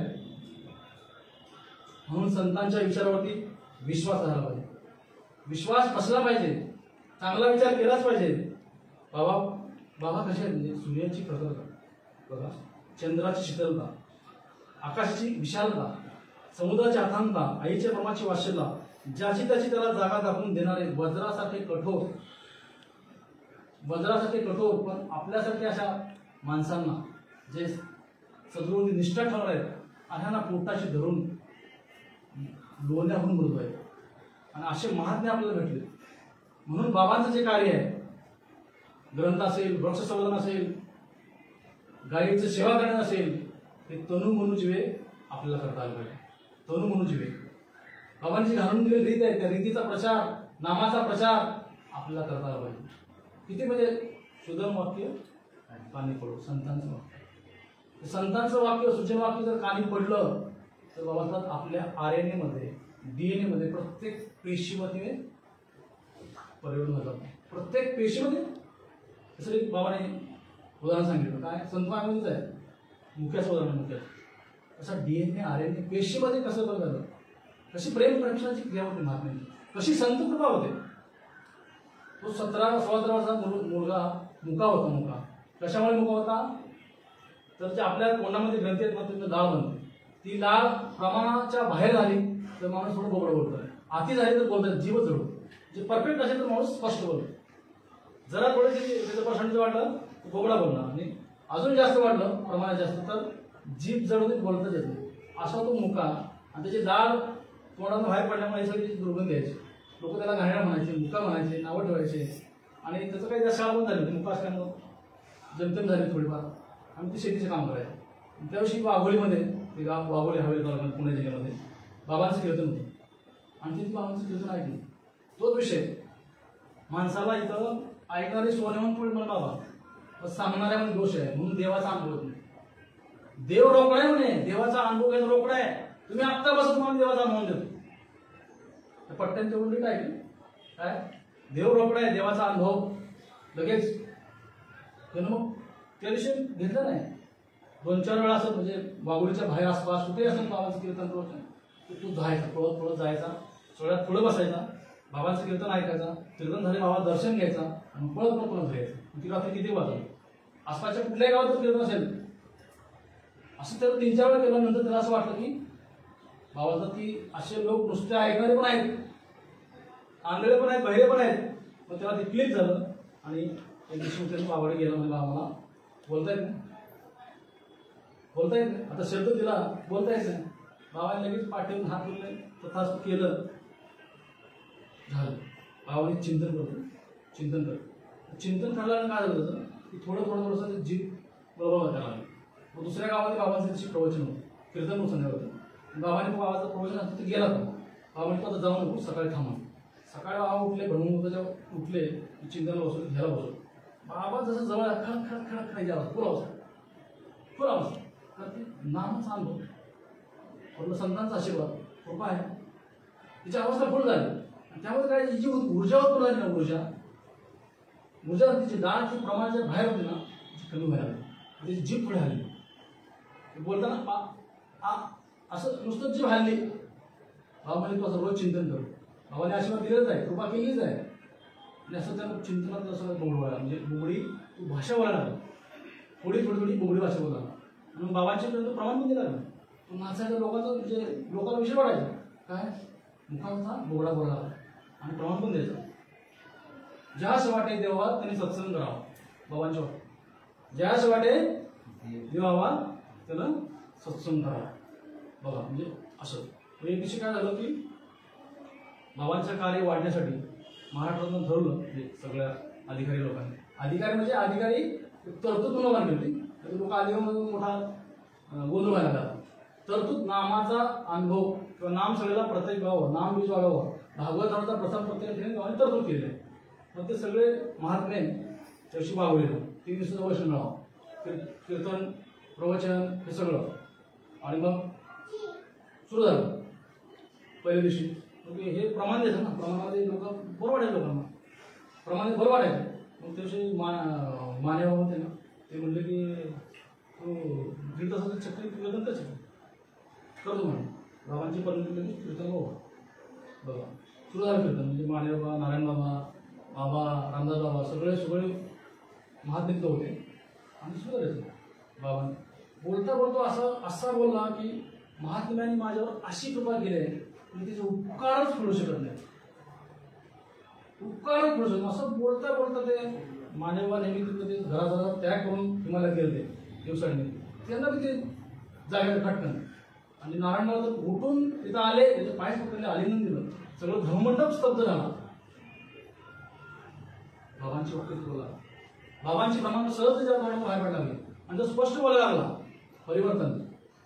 बाबांनी संतांच्या शब्दामध्ये ताकद आहे, परिवर्तन झालं. किती परिवर्तन बोलायला लागलं, काय वाचनामध्ये बदल म्हणून आहे डेम बाबा बदल करतो. म्हणून बाबा सांगतो की चांगल्या लोकांच्या संगतीत राहा, सुसंगती काढण्याचं चांगलं वाक्य कार्य पडा, धर्माचं कार्य करा. आज लोक धर्माला वागतात, पुढे सांगतात धर्माचं कार्य झाडे दबा हे धर्माचं कार्य आहे. संतांचं तत्वज्ञान कीर्तनकाराने बोलून तत्वज्ञान सांगायचं काय, जे संतांचं ज्ञान आहे, जे तत्वज्ञान आहे ते समाजात पोहोचलं पाहिजे. स्वतःच काय टाकलं असेल तर असे कीर्तनकार भामटे कीर्तन भरपूर आहेत. बाबा जीव तोडून सांगायचे अशा भामट्यांच्या कीर्तन नादाला लागू नका, हे तुम्हाला गुलाम म्हणून देईल. लय छोडून बोलायचं. धर्माचं कार्य करा, कर्म समजून घ्या, धर्म समजून घ्या, देश धर्म कसा वाचला पाहिजे हे बघा, परिवर्तन करा, चांगला विचार करा, गुलामीत राहू नका. हे भामटे तुम्हाला गुलाम म्हणून देईल. जसं राजकारणामध्ये गुलाम आहेत ना, हा पक्ष ज्या पक्षाचं त्या पक्षात सगळे गुलामगिरी सुरू आहे, भ्रष्टाचार सुरू आहे. काय जनतेला मदत करण्यात राजकीय लोक, तसे हे भामटे कीर्तनकार प्रवचनकार. अरे बाबा तुला काय संतांचा विषय सांग ना, तुला अनुभव घे ना, मग परिवर्तन लोकांमध्ये. तेच बाबांचे जे होते कीर्तनकार बाबांनी तयार केलेले संतांच्या शब्दाशिवाय एक शब्द आहे आणि बाकीचे अंगून बसणार ते अनाथांचं काय झालं म्हणजे स्वतःच पैसे देणार पाकिट घ्यायचं नावच नाही स्वतःच पैसे देणार फरक म्हणून बाबा म्हणतात की असे भामट्याला ओळखा त्यांच्या नादाला एक वेळ उद्धार म्हणायला चालेल काय एक वेळ आपला उद्धार झाला चालेल पण या भामट्याच्या नादाला लागणार त्याच्या गुलाम म्हणू नका असे लय आहेत शिष्यगुरु म्हणणारे भामटे बाबाने आपलं स्वतंत्र ठेवलं धर्माचं कार्य केलं आचरणच करा शेवटलं बाबाने कर्माचा समज समजून घ्या कर्म करा कर्मामध्ये इच्छा ठेवू नका तुमच्या नशिबात तुम्हाला मिळेल नशिबात असेल नसेल तर नाही मिळणार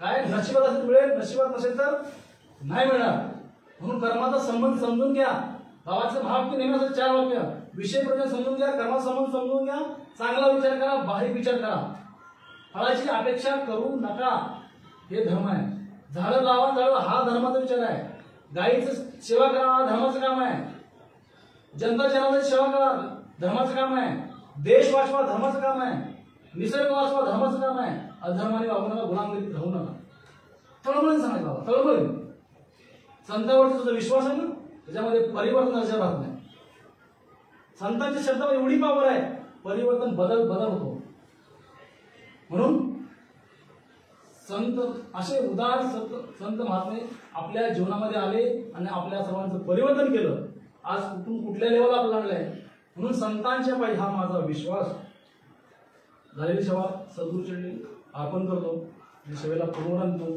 जे काय चुकून माझ्या हातून झालं असेल तर ते माझं आहे बाकीचे काय असेल ते बाबांचं आहे कुंडली गोदर विठ्ठल श्री ज्ञानदेव तुकाराम पंढरीनाथ भगवान की जय ज्ञानेश्वर सच्चिदानंद श्रीपाद बाबा की जय सच्चिदानंद रामदास भगवान की जय सर्व साधु संतान की जय अवधूत चिंतनम श्री गुरुदेव दत्त गोपाल कृष्ण भगवान की जय बाबांची आरती होईल सर्वांनी वारंवार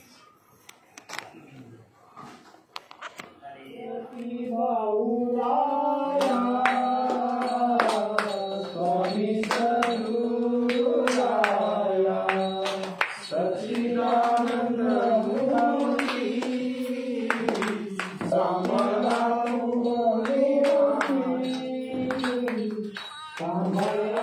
पूर्णी माया भागवत धर्माचे रक्षण संतांनी केले तैसेची राम दर्शन देवा देवी दले आरती राया